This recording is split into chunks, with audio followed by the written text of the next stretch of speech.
എല്ലാവർക്കും നമസ്കാരം. വലിയ സന്തോഷമുണ്ട് ഇങ്ങനൊരു ചടങ്ങിന് വരാൻ സാധിച്ചത്.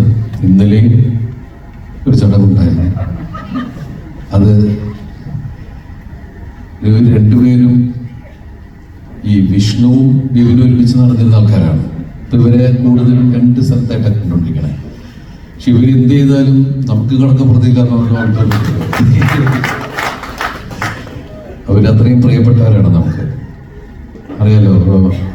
ബിബിനാണെങ്കിലും നമുക്ക് വലിയ സന്തോഷമുണ്ട് ബിബിൻ അത് പറഞ്ഞതിൽ. അതെന്ന് വെച്ചാൽ നീ പറഞ്ഞ മറ്റേ സംഭവമല്ല കേട്ടോ. അതിൽ ഞാൻ നീ ഇവിടെ സിമ്പിളായിട്ട് നിൽക്കരുത്, പറയേണ്ട കാര്യം ഉണ്ടായിരുന്നില്ല, അതുകൊണ്ട് ഞാൻ ചെവി പറഞ്ഞത്. പക്ഷെ ഇപ്പോ കൂടുതലൊന്നും പറയണ്ടെന്നല്ലേ പറയുന്നത്, എല്ലാവരും വിഷല് കാണുന്നുണ്ടെന്നാണല്ലോ പറയുന്നത്.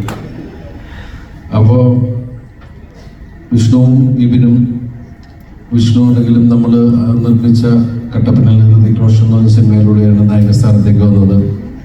അതുപോലെ ബിബിനും, ഇവർ രണ്ടും ശരിക്കും പറഞ്ഞാൽ ഗംഭീര എഴുത്തുകാരായി മാറേണ്ട രണ്ടുപേരായിരുന്നു. പക്ഷേ അവർ വേറെ രീതിക്ക് തിരിഞ്ഞ് നടക്കുകയാണ്. വീണ്ടും ഇവർ വരും എന്നാണ് നമ്മുടെ പ്രതീക്ഷ.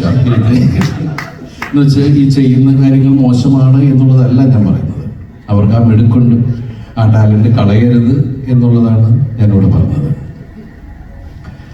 അതുപോലെ തന്നെ ഇതിൻ്റെ മിനി സ്റ്റുഡിയോ ഞാനിതുപോലുള്ള ബന്ധം എന്ന് പറഞ്ഞാൽ ഒരുപാട് വർഷങ്ങളുടെ ബന്ധമുള്ളതാണ്.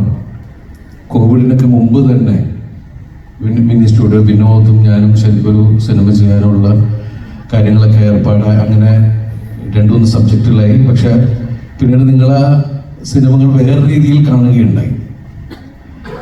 അത് നമ്മൾ ഇനി പറഞ്ഞു കഴിഞ്ഞാൽ ആ ഒരു പ്രശ്നങ്ങളിലേക്ക് പോകുന്നില്ല. പക്ഷെ അതുകൊണ്ട് തന്നെ ഇപ്പോൾ വിനോദും അതുപോലെ ജെയിൻ എന്നൊക്കെ പറഞ്ഞാൽ നമ്മുടെ സഹോദരങ്ങൾ തന്നെയാണ്. അതുപോലെ കൂടെ വർക്ക് ചെയ്യുന്ന ശുഭമൊക്കെ ആണെങ്കിലും നമുക്ക് അടുത്ത ബന്ധമുള്ള ആളുകളാണ്.